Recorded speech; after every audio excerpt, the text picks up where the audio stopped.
Good morning, everyone. Good morning, good morning. Welcome to Saturday.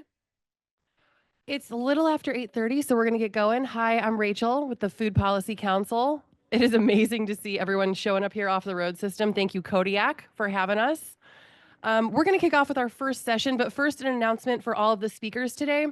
Because of whatever is happening, if you want to be on Zoom and you want to be on camera, you need to stand at the podium to be in the shot. Some of us like to wander, and if you do, that's fine. We probably can't control you anyway.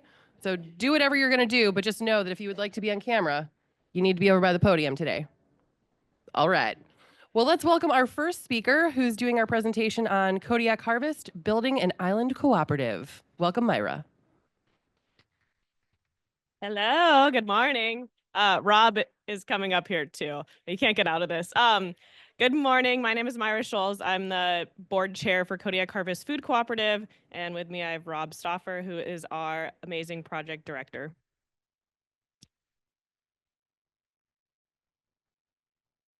Help. I don't think I actually have control of my slides. Please.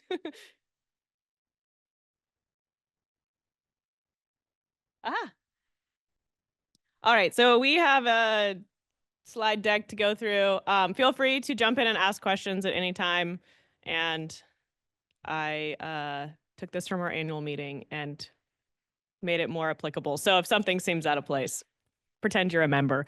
All right, so first we just want to go over what is a cooperative. Cooperative is a democratically controlled enterprise that is jointly owned by its members to meet economic, social, and cultural needs. Co-ops are democratically managed by the one member, one vote rule, and members share equal voting rights regardless of the amount of capital that they put into the enterprise. So we have a $150 lifetime membership. You buy in once, there's no annual membership fee, and you are a member forever, but not in a scary binding way. You can also choose to cease your membership. If people leave town, they can get their $150 back. All cooperatives run off of, or I guess use these principles as their guidelines. So voluntary and open membership, democratic member control, member economic participation, autonomy and independence, education, training, and information, cooperation among cooperatives, and concern for community. And before we had a storefront, this is an early photo from, I don't know, 2017. We started out doing pop-up markets. This is Rob and Wanda, who's also in the room and is on our board. So it has been a labor of love for a lot of years.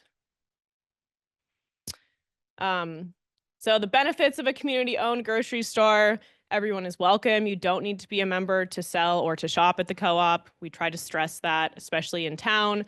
Anyone can come through the doors and spend their money at our store. And all are welcome. We don't want to be exclusive. We do have member benefits, and we want people to feel like they're included and that their membership is worth something, but we don't ever want anyone to feel like they're excluded. It keeps money in our local economy, increases market and accessibility for locally grown and produced food, thereby increasing food security.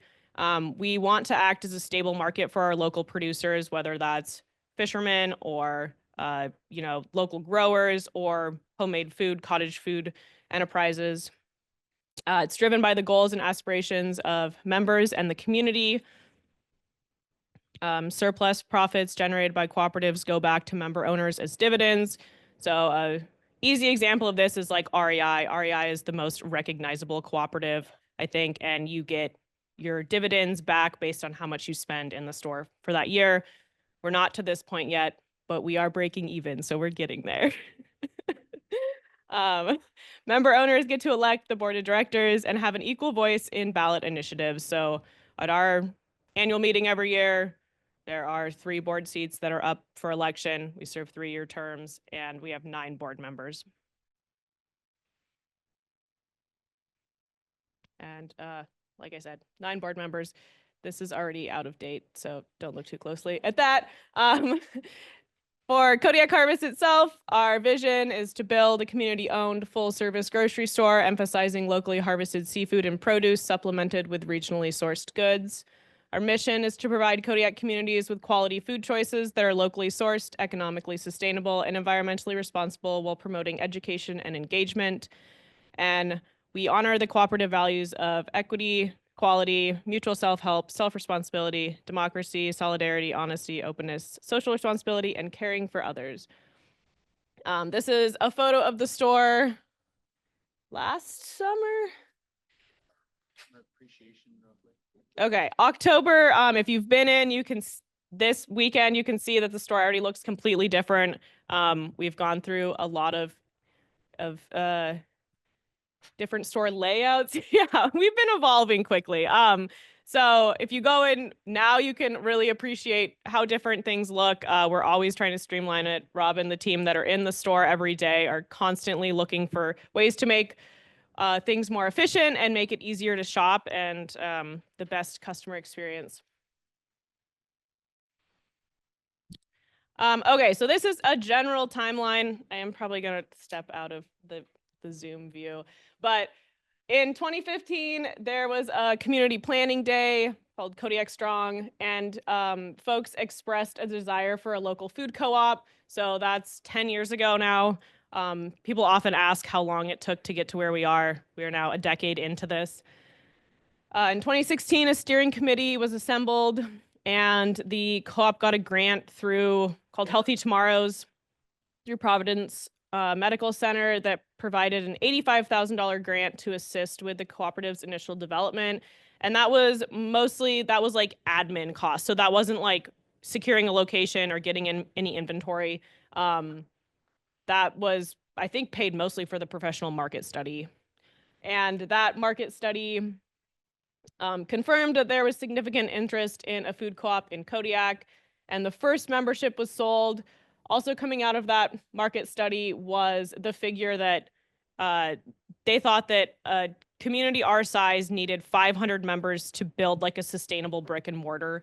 That was one of, I think, the most challenging things during the startup was we had to garner support from 500 people before we actually had anything to give back. So it was like, please support us. Maybe you can shop in a store in 5 to 10 years. It would be cool.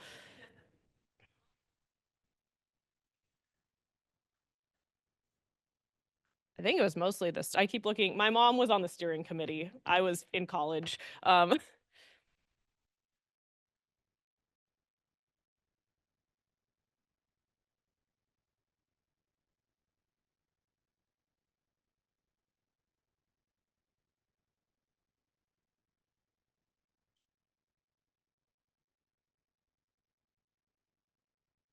And I think, yeah, Rob has some input too. He was also around. So like the studies and then bringing up the other experts to help us out, that was definitely a big cost. I believe part of it also then funded support for our produce stands, which kind of got the revenue generating.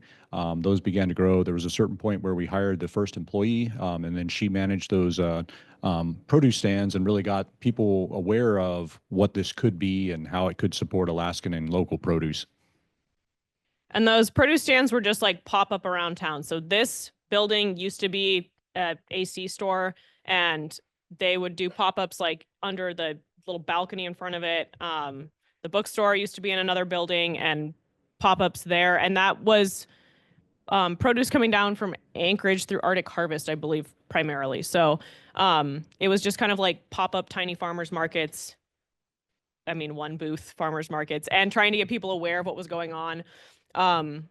But I think those like admin costs and like the feasibility study, I mean, they were like atrociously expensive. So $85,000 sounds like a lot.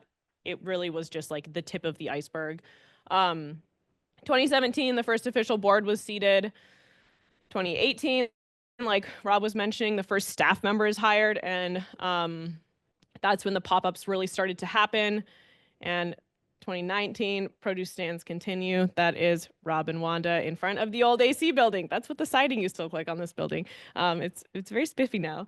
2021, a lot of behind the scenes development and pop-up produce stands continue.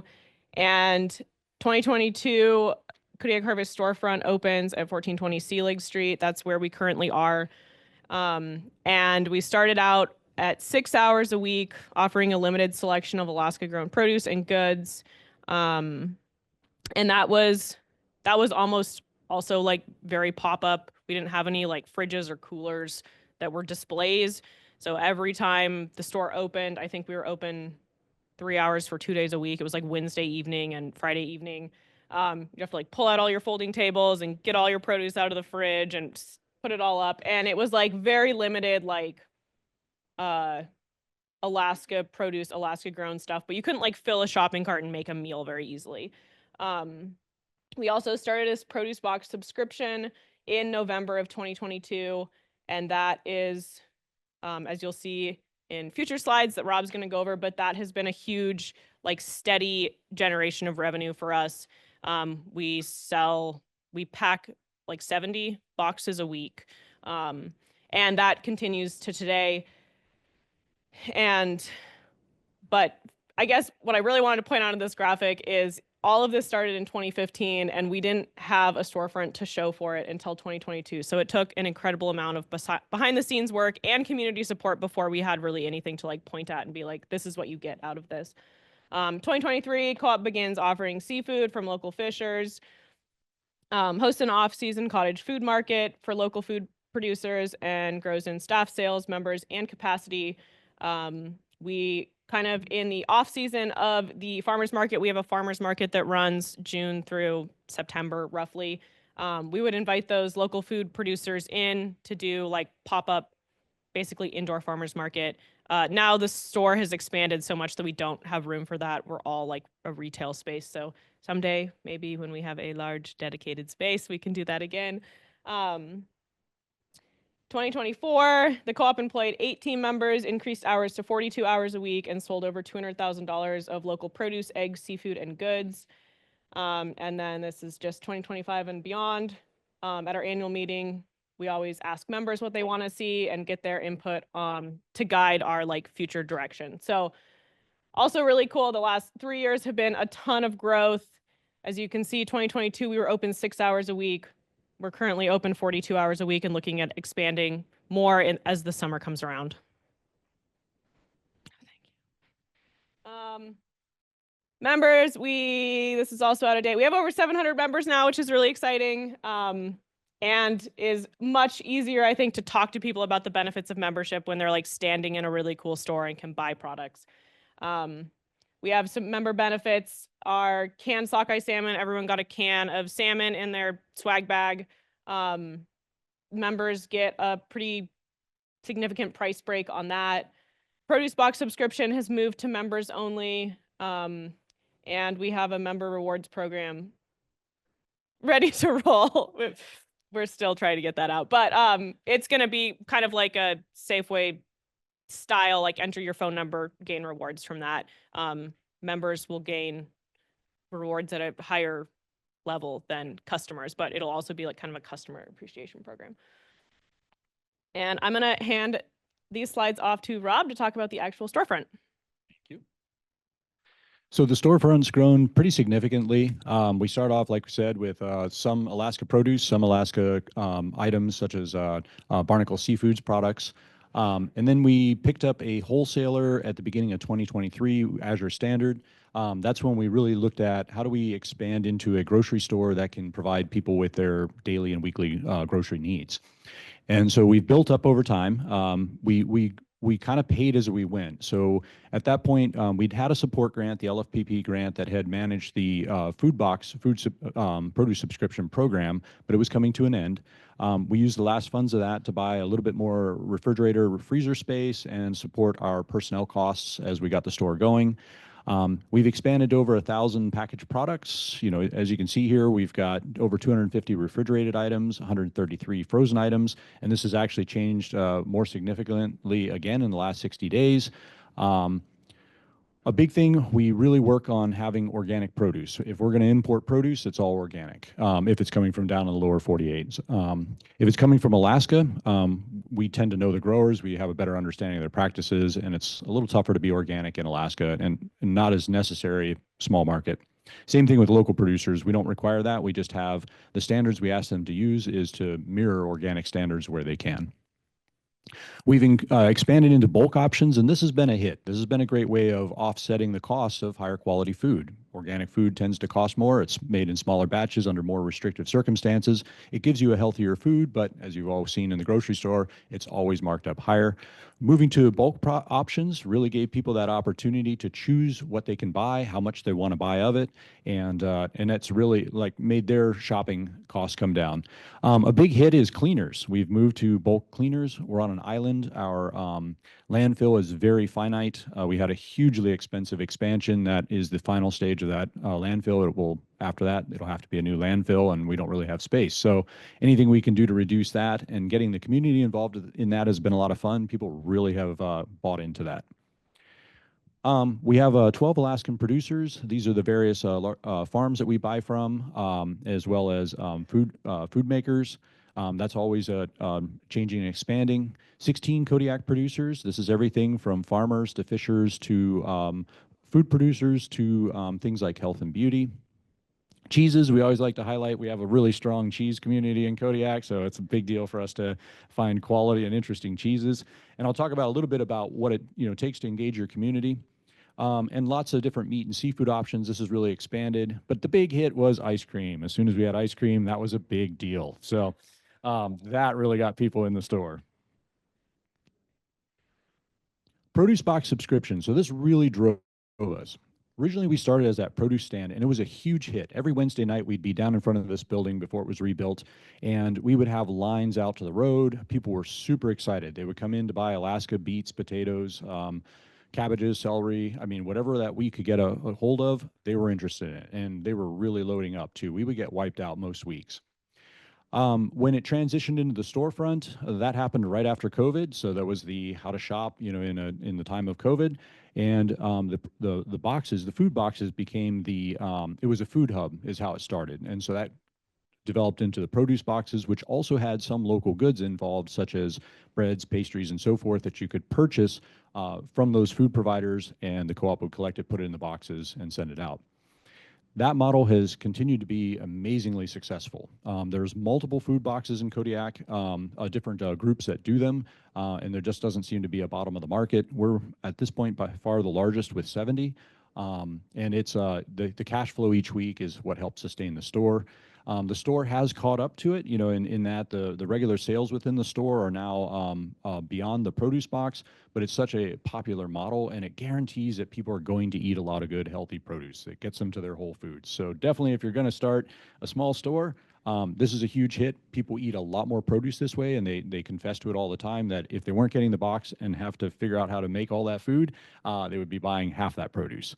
And they're really proud of the fact that they're eating that much produce. That's that much of a health benefit to them. Last year, so 3,070 boxes were made. This was $170,000 in revenue. That was huge for us. It's also critical. This is how we engage our local farmers. It helps us manage their crops. They can tell us when things are coming online and need to be harvested. And if we don't think the market can absorb it in that given week, then the produce boxes are the outlet. And so we're able to get that produce in there. And the produce subscribers are thrilled. They love when the box has a majority or half their produce is local or Alaskan. We moved it from a customer benefit to a member benefit simply because we give such a good deal in it, and we felt that it was important that the revenue we're deriving from it and benefits really needs to benefit the members in the store expansion. And people took that really well. Those that weren't members realized that they wanted to be members. We also do remote and village shipping. It's a little bit expensive for them. It goes out by plane, float plane, so forth. We have done a little bit with the canneries where we put produce boxes on the tenders, and that way, they don't have any costs. They get some fresh produce out at the fish camps, and we're looking to expand that. Our goal was island-wide, providing healthy foods island-wide. Priorities, quality versus cost. This is a big thing that we're constantly back and forth on is we want to bring in the top quality food possible, but we also need it to fit people's budgets because, we have a mix of incomes in the community, and we want to make sure that we are not out of reach, that we're not that high-end store that people just can't go to. So that's always a trade-off. Safe shopping, this is what helps drive, how I decide on what quality versus cost. We don't bring in stuff that we don't think people would ultimately feel safe eating if they were reading the packaging. You know, we encourage everyone, know your food, read your packaging, but we do things like eliminate seed oils or try to avoid corn-based products, soy-based products, to the extent possible. In that we want people to know that it's a generally whole food that isn't made from some kind of remade product.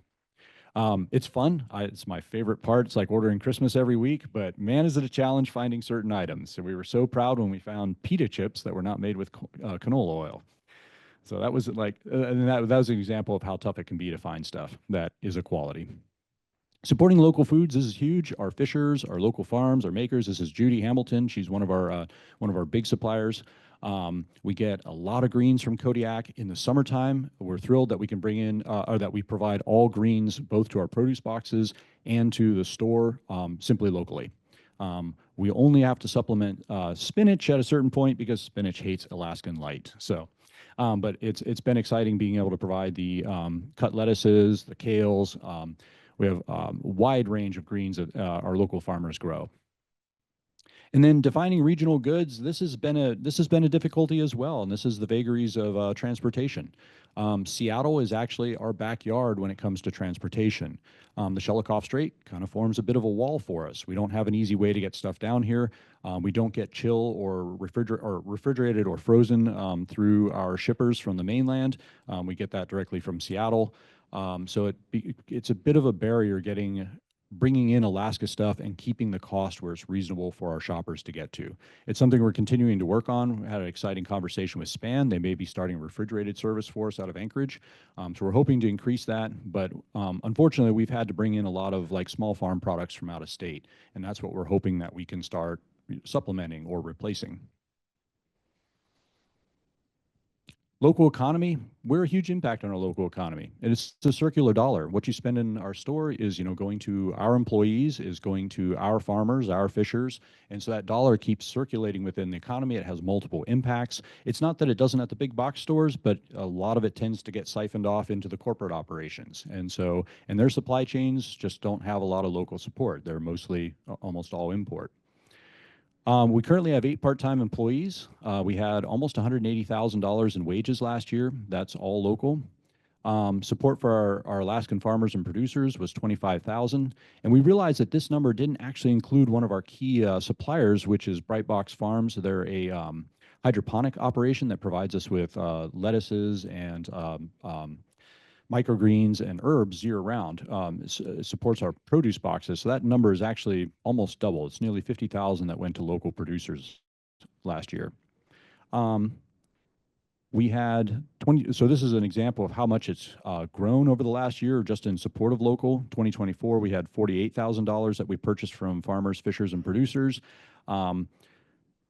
Then we also, our canned sockeye salmon that Myra had talked about and that you got a can of. So that's locally caught sockeye salmon. It's processed by OBI Seafoods. Used to be processed directly out of Larsen Bay. It was almost all Larsen Bay sockeye. Unfortunately, they closed that cannery. But that generated $140,000 worth of sales for us last year, and that was huge. That's our other big cash stream that comes in, and we're sending it everywhere. I mean, we have an East Coast fish market that buys from us. They're upping their order. 2 years ago, they bought 30 cases. Last year, they bought 60 cases. This year, they're buying 100 cases. They can't find a bottom to their market either. So it's been super exciting. And then we look at our impact on the local government. We generated nearly $43,000 in sales taxes. That's going into to support the infrastructure of the local economy. Year-over-year income, we've been on a real high increase. We're starting to level out. We still have a couple years of growth. We expect this year to be pretty significant. But basically from 2022 at 176,000, working all the way up to 2025, our target is to break $1 million this year. We feel very confident in that. So been pretty exciting. Sorry, I think that was our time marker. I don't have my glasses on. Okay, 5 minutes. Okay, so I'll try to go quick. But if you have questions, please ask. Like I said, dramatic sales increases over 200% every year up until 2024. Our target is about 100%, which is huge. I mean, a mature business is going to grow at about a 5%, 10% rate. Obviously, this won't go on forever, but we're going to drive it as long as we can. The goal being that we end up in a larger store that can have more space for more products. But it really shows the support in the community. The community wanted a local store. They wanted to know what their money was going to. They wanted to know that they had some control and say in their products. And this is a huge part about having a local store. You get immediate feedback. You can use it right away in your supply chains. You can be reactive, and that's how you stand out in the community. People come to you because they ask about a product, and 2 to 3 weeks later, you have that product on your shelves. Or they tell you about a product, and quality's terrible. No problem. You get it off your shelves. Engaging our community. We have our community learning series. That's how we try to engage, bring people in, talking about how to do livestock in Kodiak, fruit trees in Kodiak because they do actually grow, floriculture, selling through through the co-op, how you sell through it. I always butcher this one. Kirktuck Food Hub, how to engage with that as a farmer and be able to provide your produce. So it's getting the community involved more than just shoppers giving money, but looking at how we turn them into their local producers and support our supply chains. Partnering with local businesses to promote wellness through food. This is huge. We have so many people that are coming to us now because they see whole foods as medicine. It's your future health. You are what you eat. Film showings and Q&A sessions. This is a great way. For example, the Nourishing the Kenai was an example of that, showing people how locals can grow. It's amazing how many people don't understand. And we're done. But getting people involved in food production and realizing that they can be a part, that it's not just a factory farm on the East Coast or wherever that's sending their food to Kodiak. But thank you very much. Feel free to ask us questions throughout. I'll be in and out today. I'll try to be around. So if you have questions about what it is to start a co-op, we're here for that. Yeah, our booth is right there. Come see us.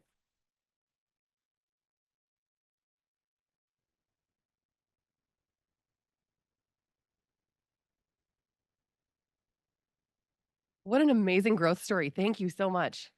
All right. For our 9 a.m. presentation, we are going to hear about engaging in Kodiak's food system vulnerability assessment from, who's our speaker?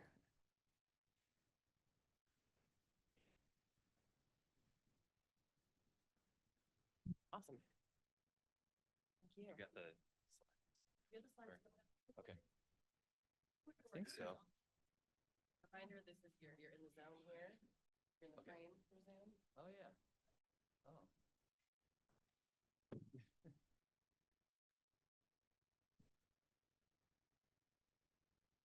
Cool. All right.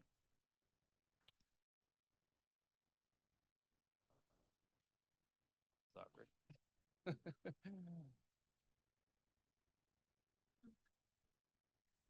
Hi. Okay. Good morning, everyone. Wow. All right. I'm going to give just my co-presenter just a minute to get in. And okay. Okay. Cool. Yeah. Yeah. Hey. I think we're just going straight into this. Are you feeling good? All right. Okay. Okay. I'll kind of get in here. All right. Okay, I think we'll go ahead and get started. I think it's that time. So, good morning, everyone. It's good to see you all here. Got some great weather, Kodiak weather outside. Yeah, it's Saturday, and really happy to see you all here. And we're going to present today on the Kodiak Food Systems Vulnerability Assessment. I'm Sean Kelly. I'm a climate adaptation specialist with the Alaska Sea Grant Program. And Andy Wall is here with the Kodiak Area Native Association. And yeah, we're going to jump right into describing the Kodiak Food Systems Vulnerability Assessment. It's very much a work in progress right now, but we're going to share some of that with you, some of that project with you, and then hopefully get some of your questions and some of your thoughts as we do so. So I guess I'm going to use the clicker to, I'm driving. Okay, cool. All right. So we just wanted to start off with a couple of introductions. As Sean said, my name is Andy Wall. I was born and raised in Kodiak, and I have a very large family who moved here. You can see that it's half of my extended family up there. Just recently, this last year, we have strong roots in fishing in Alaska. That's where my parents, or my grandmother and grandfather on my mother's side, came over in the 50s to work king crab. And we have remained with those strong roots. I work for the Kodiak Area Native Association, which is the hat that I wear today, but the hat that is always on my head is a lifelong commercial fisherman. I was born and raised more towards the water, but as life has evolved, my love of plants and terrestrial organisms has also expanded. I'm currently an ethnobotany student at UAF, and so that's learning more about the interactions between people and plants. And so that has also expanded my role into the plant world. And I have 2 Australian shepherds. Those are up top too. Cool. So like I said, I am Sean. So let's see where to start. I'm not originally from Alaska. I'm actually from Chicago, but I live now in Anchorage, on the land of the Dena'ina with my family, my 2 daughters and my wife. And let's see, I was a little bit of history. My dad was a carpenter, and he was also a gardener in, sort of the urban jungle of Chicago. My mom was a nutritionist. They were kind of from that kind of like DIY culture, I guess I'll call it. So I was born at home on the couch, and they had a lot of kids. So these are my brothers and sisters there. Believe it or not, that's not all of us actually. It's been hard to get us all together in one place, or sometimes it's hard to get us all together in one place. At one point, I was a high school science teacher. So I taught a course called Biology and Sustainable Agriculture, and it was kind of like a project-based type of school. So this is just a picture of a actually an aquaponics system that we developed. Again, a very kind of DIY style, on the cheap, but very functional. And this is actually one of my daughters there, and that's some of you may know Calypso Farm in Esther, right outside of Fairbanks. So right when my daughter was born, we kind of escaped and spent a good amount of time at Calypso Farm, working and kind of learning there. And of course, surprise, surprise, I like to adventure. So this is a picture of me in the Alaska Range last summer. Okay. So let's jump into some of the. So we just wanted to give you a little bit of a description of our respective programs. So like I said, I work for Alaska Sea Grant. I'm a faculty member there. So Alaska Sea Grant is essentially, for those of you who are not familiar, it's composed of agents who are really focused regionally. They live in some of the regional hubs across Alaska, and they are really focused on the needs of that region. And then we also have specialists who are faculty. These are all faculty members at the University of Alaska Fairbanks. So Alaska Sea Grant is a program at the University of Alaska Fairbanks. And so specialists kind of work across the state, and they focus on a particular topic. And so Alaska Sea Grant is doing research, extension, outreach, education in some of these focus areas here. A lot of you, if you know Sea Grant, you may associate Sea Grant with fisheries and mariculture and that type of work, and that is a really big part of our work. I work in coastal community resilience, and I do a little bit of workforce development. So there's of course some crossover between these like focus areas of our program. Okay. Oh, this is still me. Yeah. So I'm also wearing the hat of a climate adaptation, or with the Alaska Climate Adaptation Science Center. They have an ambassadors program.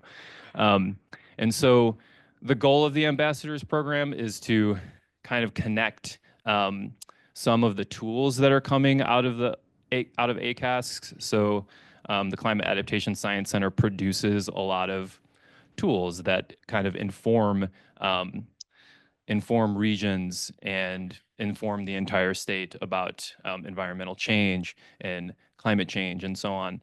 And so one of the goals of this program is to really connect connect the tools that are coming from ACASC to communities who then might actually use them and kind of make those functional for communities and regions around the state. And one of the things that's kind of unique, well, actually, this is the first year of the ambassadors program, so it's kind of the inaugural year. One of the things that's kind of unique and special is that food systems are really in focus in all the projects that were funded. So there's a few projects across the state that were funded, and they really put forward food focus or food systems, right?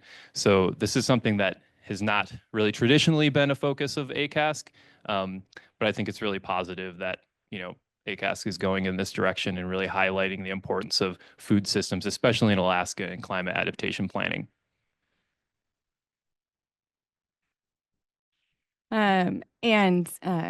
Our organization, the Kodiak Area Native Association, also shortened to KANA, is one that is using this, is greatly benefiting from this new ambassadors program and this relationship building with Alaska Sea Grant. And so a little bit about KANA. We are a tribal organization and a nonprofit.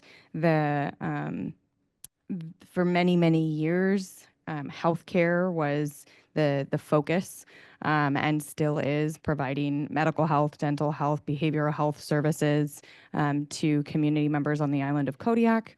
And it wasn't until about 7 years ago that we were able to develop an environmental and climate program to really look at wellness through a holistic lens. So instead of dealing with the symptoms or the after effects of public health, that we are incorporating environmental health and stemming from this idea that to elevate the quality of life of the people that we serve, we have to have a healthy environment that people live in.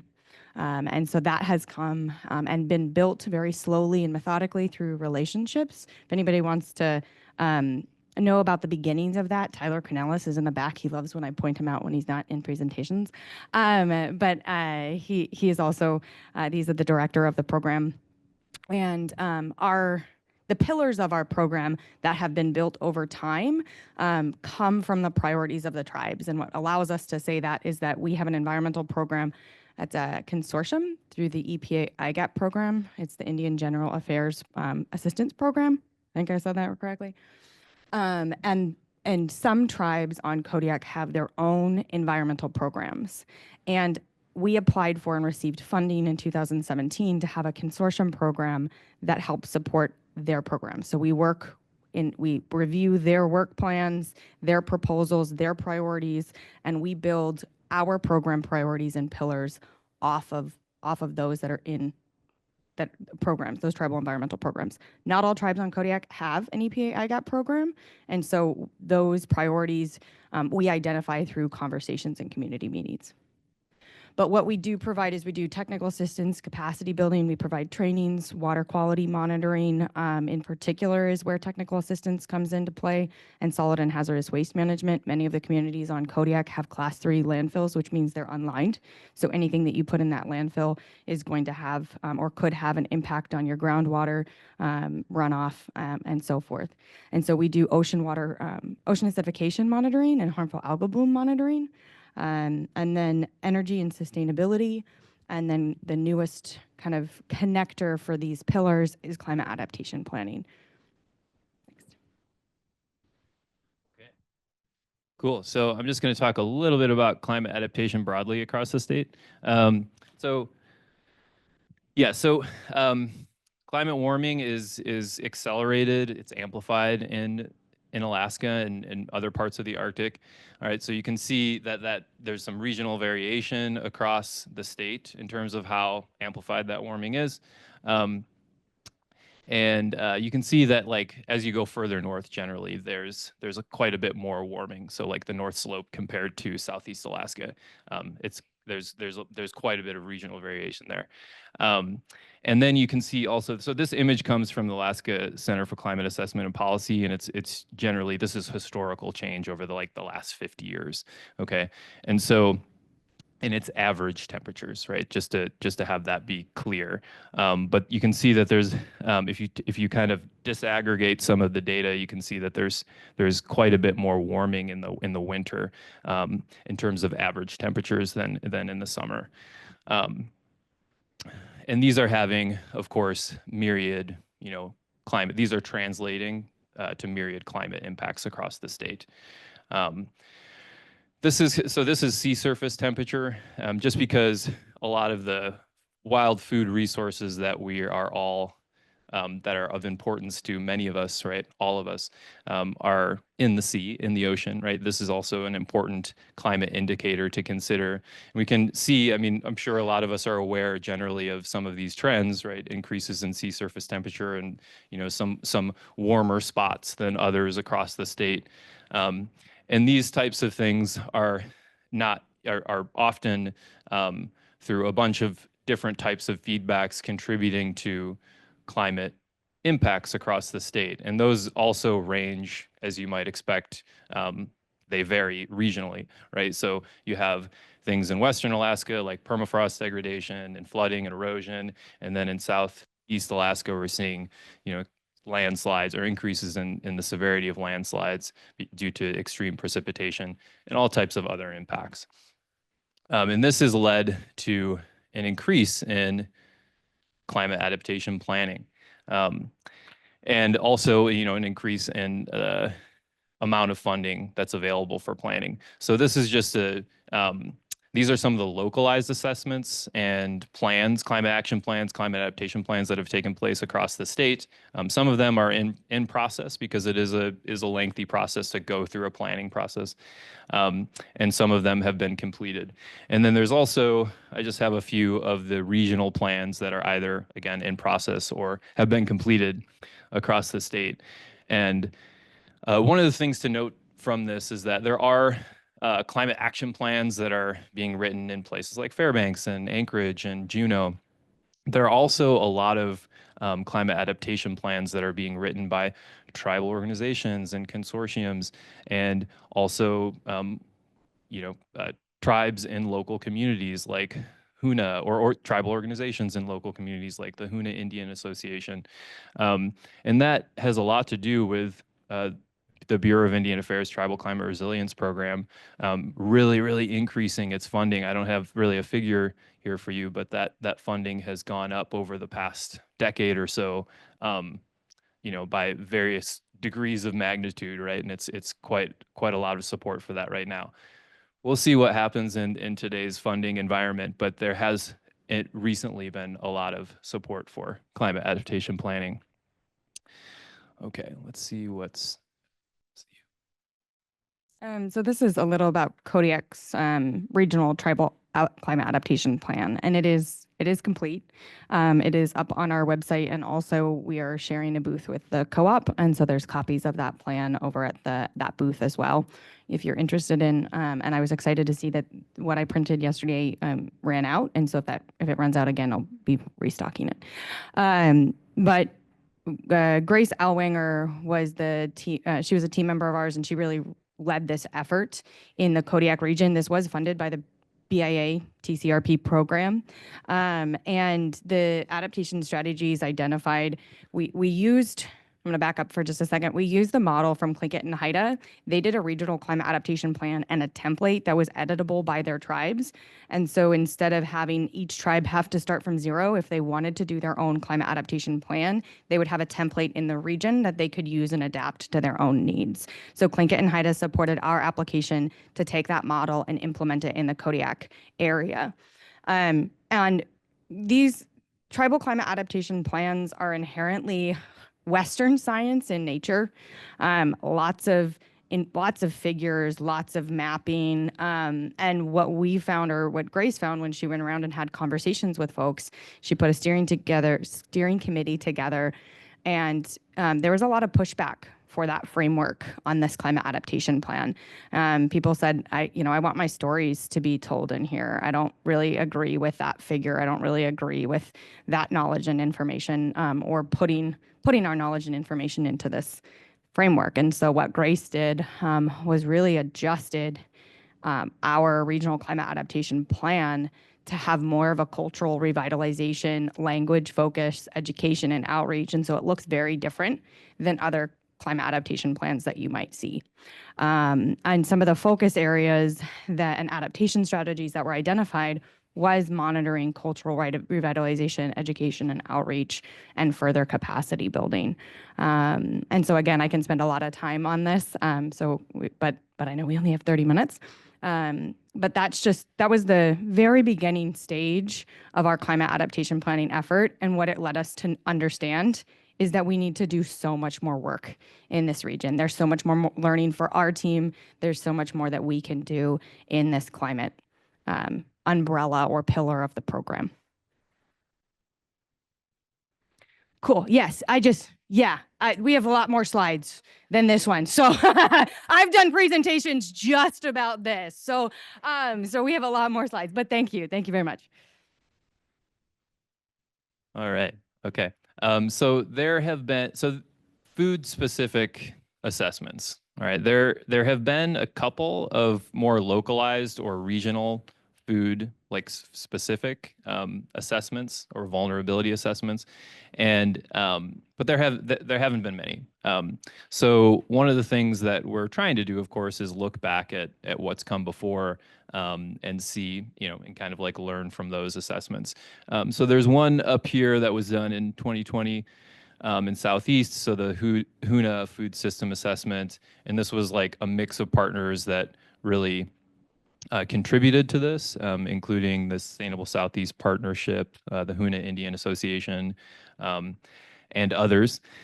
And so this was really at just really understanding, kind of having this big picture of what HUNA food system looks like. So sort of evaluating what that food system looks like. And then from that, having conversations and trying to understand what are the best, kind of initiatives and projects to move forward to strengthen that food system, strengthen resilience within that food system. So this actually didn't look at, environmental change and climate change and some of these sort of bigger picture issues. It was really just what does our food system look like and what would we like to see our food system look like moving forward? And so, but there's a lot that we can really take from how that how that assessment was really done, because I think there's a lot of things that align with what KANA is trying to do that were done in that assessment. Now, the Kodiak Regional Resources Commission, they did a vulnerability of traditional foods and food systems to facts of change in the Kodiak region, and so this assessment was incorporating some of those issues of environmental change and climate change. And so these assessments were kind of trying to build on them, but at the same time really situate, this work in the Kodiak region and kind of focus on, Kodiak specific needs. Okay. I think that's you. And so this is where we currently are at. The project that we're currently working on is a Kodiak Food Systems Vulnerability Assessment. This is also funded by the PA TCRP program. And we've had a lot of turnover in our team. I'll just say that to start. It was a 2-year funded project that we're about a year and a half in, and just because due to staff turnover, we're a little bit behind where we want to be, and so we've had to adjust the scope of the project to fit that new timeline. And that's why, again, we're so grateful to have the partnerships that we have developed, and I'll talk more about that in a little bit, but partnerships are really helping drive this effort. And so what is this? I already talked a little bit about the Kodiak Tribal Climate Adaptation Plan and how it was wow, there's a lot more to do here. And the focus of that came, I talked about the adaptation strategies, right, of monitoring and cultural revitalization. And the thread that connected them all together was food security. And so our team interpreted that as, okay, let's take a deeper dive into food security. And we don't want to focus on just traditional foods, and we don't want to focus on locally grown foods. What if we take a shot at trying to look at both of them, locally grown and subsistence harvested foods in the region, and how they interact or where the gaps are in terms of needed support for monitoring, needed support for lots of different areas. And so there hasn't been a regionally or collaborative effort to look at both the subsistence and locally grown foods. I will preface this by saying there's a lot of food security work being done on Kodiak. That's why we're all here. But we wanted to put out a document and create a document that could be used by everybody working on food security, and have a really collaborative effort to identify future projects, areas of support. What about preservation techniques? You know, we are partnering with the Alutiiq Museum on this project, and there's a cookbook. But what we heard when we went to the Alutiiq Museum was, yeah, people know the cookbook, but they're kind of they're missing this area in terms of how do I preserve my food in order to get it to then participate in the cookbook recipe, right? And so those are some of the things that we heard that really cued us into, you know, this could be a good idea and a good focus area for this project. We also know that we're missing things like the implementation of the Kodiak Tribal Climate Adaptation Plan. We have a regional plan and template. No tribes have been able to use it because they haven't had their own funding to be able to create that plan. And so also looking at like developmental support and really using this document that's going to be created to identify holes and gaps that anybody could use to say, oh, here's the partners and here's what they're doing in food security, and here's, you know, a potential opportunity to further food security work in the region. And we have a really extensive steering committee that I'll get into in a little bit that's helping drive the direction of this. Plug, it's open to anybody in the Kodiak region that's interested in it. We have a very diverse steering committee right now, but there are always spots open for those voices to be heard and elevated in this space to help make sure that this is a comprehensive document that's driven by the community voices. But it's not the only project that KANA is working on Kodiak food systems, this vulnerability assessment. I very kindly, Brian is going to talk a little bit more about another project that we're working on, and I want to thank him immensely because I asked him to do this yesterday, and he kindly said yes. So I'm going to pass it over to Brian to talk a little bit more about a different project we're working on.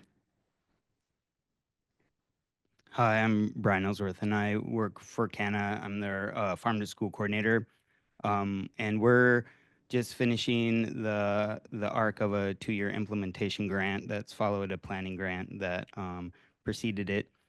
And as we jumped in here with farm to school, we were trying to achieve a few goals of really trying to support our local food agriculture programs, as well as build relationships and try to grow the possibility of getting some local foods into our food service sector and more fresh foods on plates.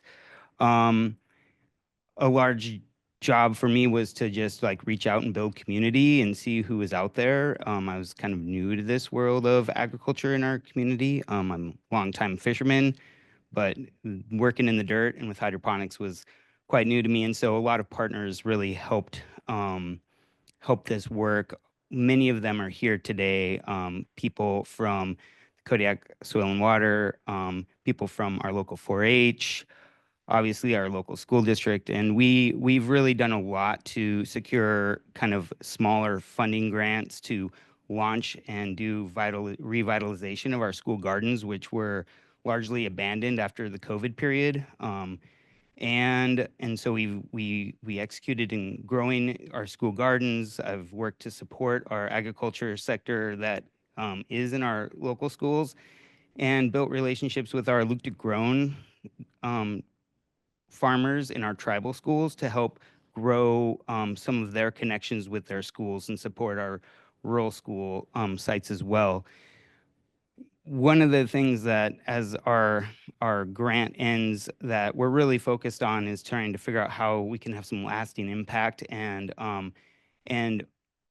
through my position in KANA, I've identified that our team in our workforce development has a lot of potential and a lot of interest in partnering with our tribal farms and our local school district in creating opportunities for internships that can be grown to support these institutions. And it's in the works, and I'm really excited. Our Alutiiq grown farms are interested in this opportunity. They would love the help, and they see that connection being really vital toward their future, having kids learning agriculture and helping grow their own interests and ability to be potentially employed in their local communities. We have potential internships that can be helping run agriculture in the schools, doing hydroponic work in the schools. And so I feel like with challenges, there's also a bright future, and our youth are our future. And so I'm gonna just highlight real quick, because I've got some Kodiak Middle School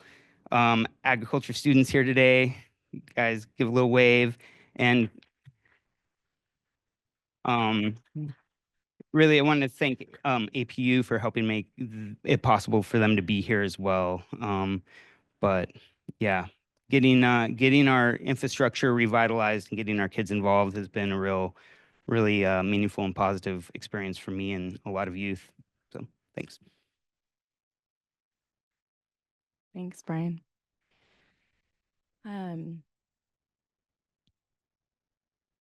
And so we're going to transition a little bit back into the Kodiak Food Systems Vulnerability Assessment, but I'm very thankful that Brian was able to speak today, because the partnerships that he mentioned all of these different people doing different work around Kodiak, and that KANA is just one small entity in that much bigger picture. And so we knew when we started this program that that we had to highlight our partners and grow our partners to make sure that, again, this process that we are going through is representative of multiple voices. And the first and foremost that I put up there is all Kodiak tribes in the region. And that's because in order to apply for and receive funding from the BIA TCRP program, we had to receive a letter of support from every tribe on Kodiak to do this work. And so without their letters of support, we wouldn't be able to do this work. I also have Gayla Peterson up there, is because we are going to be working with her as I'm not sure if folks are familiar, but she has done a lot of work in the region around food security, does multiple plant walks, different activities. And so one of the things that the steering committee is going to do is we're going to look at how to continue to support we're going to financially support her work to do some activities for this project.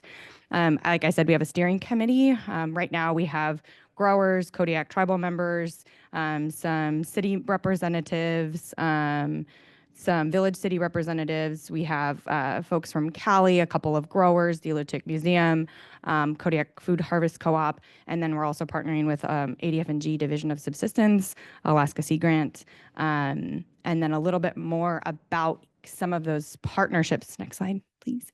A little bit more about some of those partnerships is that that we are going to assess the vulnerability of locally grown and sourced foods. But what we're going to be doing with the ADF&G Division of Subsistence is they have the survey that they launch. And everybody familiar with the survey that ADF&G Division of Subsistence puts out? It's a household-wide community survey, large effort. Some communities in Kodiak have been sampled much more than others, like the city of Kodiak and Uzinki. The other village communities have not been sampled as much, but we are working with them to do a longitudinal assessment on that data, because what we realized is, like, okay, you're collecting this data and you're putting out this result, but really who's looked at how those changes in results have been affected of a changing climate? Like, okay, we can see maybe there's a decline in the amount of consumption in this one species, but what is that linked to? What other factors can we figure out? Like, can we help put together some pieces here with that longitudinal assessment? And so that's, we are contracting with them, and they are going to be able to do, actually, Chugach Regional Resources Commission was the first to do that. And they generated, this is an example of one of the things that they can generate. It's the household use of kelp. The seaweed and kelp. They did a longitudinal assessment of this data set, and they found that the percentages of households using or consuming kelp which one is this? Oh, this is excluding Seward. So this is all the communities in the Kodiak region, and then this is excluding Seward and Valdez. And so that was really interesting to say, okay, here's this one species of interest for our community is kelp and seaweed. This is the consumption patterns over time, and what does that tell us? What can that tell us? How much of an area is it important for different regions? Should we look at more education and outreach around kelp to support consumption, to support, what can you really do with this important resource, or to help with advocacy and say, look, our communities and our regions really use kelp and seaweed, and we need to protect that. So that's a little bit, we were able to generate, originally, we had big plans. We were going to do the whole assessment, but as I'm sure many people in this know, and many people in this room know, we were faced with budget cuts and challenges. And so now we have to kind of pick 5 food groups that we are going to focus on to do a longitudinal assessment. But we want to share that longitudinal assessment is an ADF&G Division of Subsistence is really willing to work with people to do this work. They want the data that's collected to be useful and meaningful. So if we can create a model with ADF&G and help do this work, and maybe we pick 5 right now, but then other communities or partners are like, well, you didn't pick this food group that was really interesting to me.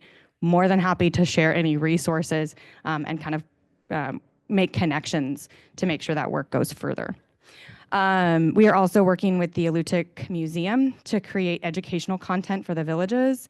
They have traveling educational boxes that they've already developed in partnership with many other people. And so anybody can go to the Alutiiq Museum and check out, I think they have 8 different education boxes. They have curriculum, they have activities. There's things like making jam, how do you harvest fiddleheads, there's language ones. And so originally we were gonna do something a little bit different, but again, because of the budget cuts, what we are doing is we're updating a couple of their traveling educational boxes to include climate work. So one of the activities that we are going to do is the traditional foods wheel we had in the climate adaptation plan. People ask us, well, like that's what the historic traditional foods wheel is. How has that foods wheel changed now? Like, what do people harvest in season now? And so they're working to create an activity where kids can create their own traditional food wheels, compare it to the historical food wheel, and then really look at that and say, well, this is the season that we used to harvest bidarkies in. Maybe this is the season we harvest bidarkies in now, and how do we identify and really look at those changes? And so we are, again, that's some of the things that the steering committee is helping us do, is to figure out how and where to update how and where to update some of this education content, what species or areas to focus on with the ADF&G vulnerability or ADF&G longitudinal assessment, and also working with Gayla Peterson. We have the partnership with her to go to every single one of the villages and conduct an activity. And then she's also going to be doing some activities in Kodiak, and what exactly those activities look like. We want them to be seasonal, and we also really want them to be driven by the communities in the region. Yeah. Anybody from the villages on the steering committee? Yes, we do. I don't have the list of the steering committee members on the top of my head, but we did invite a representative from each one of the villages, and then said, please share this out with other folks that you think could be interested in it. So I know Carrie Ivory is on the steering committee, and yeah, I don't have that list off the top of my head, but I'm happy to look it up. Huh? It's yeah. And it's changing a lot. And also, if it is open to anybody that would like to be on the steering committee. So if there isn't enough representation, happy to extend invites out as well too. So really receptive to feedback. If you'd like to be on the steering committee or anybody else, it is open, but I know a lot of people are doing a lot of different things right now. But yes, we just had our first meeting last month. So it's not like we're extremely far into this process. I think the timing of this workshop is really important to gather that feedback and that understanding. and expand that. The other thing I'm really excited that we have launched is this was the other person that was in the role before me on this. Sophie Weaver really did a lot of the bulk of the work of creating a survey. And we worked with ADF&G Division of Subsistence to make sure that we weren't replicating information collected from their survey. But what we have here, and we just launched, and anybody, it's open to anybody in Kodiak, and I have a little flyer with a QR code. And what we are looking for is we are looking at areas of shopping habits and relationships with food. The survey dives into subsistence foods diets with Wild Harvest, and it also looks at local observations of environmental change associated to the impacts of food resilience, and then locally grown food efforts. So where do you buy your food? Do you plant your own food? Do you harvest your own food from the wild? If so, or if not, why don't you harvest your own food, or why don't you grow your own food? And so the steering committee members last month, this was the first area of focus. A couple of them reviewed the survey, provided input on the questions, and they also provided recommendations that in addition to the digital survey, what we're going to do is we're going to send out hard copies of the surveys into each village with a box of donuts and a QR code on the top, and if anybody wants to do it digitally, but we're going to send out hard copies and say, hey, come fill out the survey and get a donut, and then you'll also be entered to win one of 5 prize boxes. It's going to be locally grown food prize boxes valued at $100 each. So to fill out the survey, you get entered into win a prize. Yeah.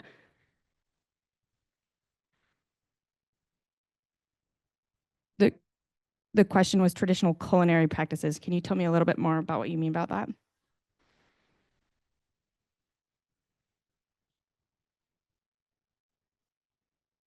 Preserving traditional culinary practices. Yes, there's a couple questions in there that are asking about preservation methods, and then there's also a section of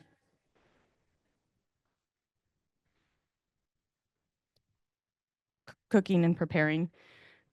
Yes, that is not a huge focus of this in terms of recipes. Yeah, that's not a big area of focus. It's more about trying to get a baseline understanding of, do you grow your own foods? Do you harvest your own foods? Have you seen a changing climate impact any of those growing or harvesting? Yep. Yeah. Yeah, and I mean, to that question, I mean, I think that it's very much like going to be in a lot of the kind of initiatives and projects that come from this. The next step, so to speak, will be informed by the steering committee, by feedback, by ongoing feedback, by the results of the survey, and some of those things might change. I mean, it might then be like, oh, it looks like lots of people are interested in highlight and bringing that more to the fore. But we also wanted to kind of balance how large the survey was, how comprehensive. I mean, there's a lot of things to cover. We may not be able to cover all of those things, but at least we're kind of making a step in that direction. So we don't have a ton of time left. I just wanted to, because I want to at least save a little bit of time for some more additional questions if they're there. So we're gonna take a lot of information. I feel like the local observations, the results of the survey, engaging with local farmers, engaging with the steering committee, so on and so forth. We're going to get a lot of kind of fodder to evaluate for this vulnerability assessment from that interaction. But we're also going to use some environmental data, right? So, or some data on environmental change and climate change. And some of those things come from, right, like I talked about the Alaska Climate Adaptation Science Center earlier. There's also the Scenarios Network for Alaska and Arctic Planning, or SNAP. All right, and they produce some of these. These are projections. So that, right, this is modeled, kind of forecasted environmental change.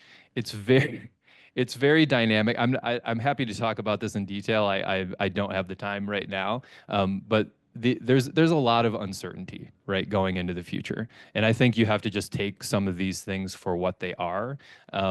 It's not going to give you like, this is what the temperature is going to be this is downscaled for Kodiak itself, right? it's not going to necessarily give you that information because it all depends on how like what happens in society. We're seeing some dynamic changes right at this moment in society, right? It depends on how we make decisions as a larger whole. Okay, but this can kind of give you some understanding of what the future might hold. Okay, and then there's some other tools that are a little bit more specific that ACASC that SNAP has been working on developing. So this kind of gives you a modeled forecast. I could go into this in detail, but I don't have the time. But it gives you a little bit of the modeled forecast again for as with the resolution of you can look this data up by community. If you haven't seen this before, I'd be happy to talk more about it. But with you on an individual basis. But this takes climate data for, kind of downscales it to the communities of interest. All right, and then it can give you a projection of the last frost of the season and the first frost of, right? So that essentially the growing season, the time between the last frosts of the winter, the first frosts of the fall, kind of give you that sense of how the growing season is going to expand or contract over time. Usually these things output something like in this trajectory where the growing season is expanding over time. Okay. So that's at a very, very short, quick description, but we are going to try and incorporate some of these tools in the vulnerability assessment. Okay, so Just to interrupt if you want, we've Yeah. got just a couple minutes left. So if you do want to take questions, Yeah. this would be it. yeah, now is the time, right? So I'm actually going to skip the last couple slides. I think we got a lot of information out to you, but yeah, we'd love to take some questions from you all if they're. And if folks, I'm going to circulate the mic because we Yeah. have some folks online. I think we had first question back here.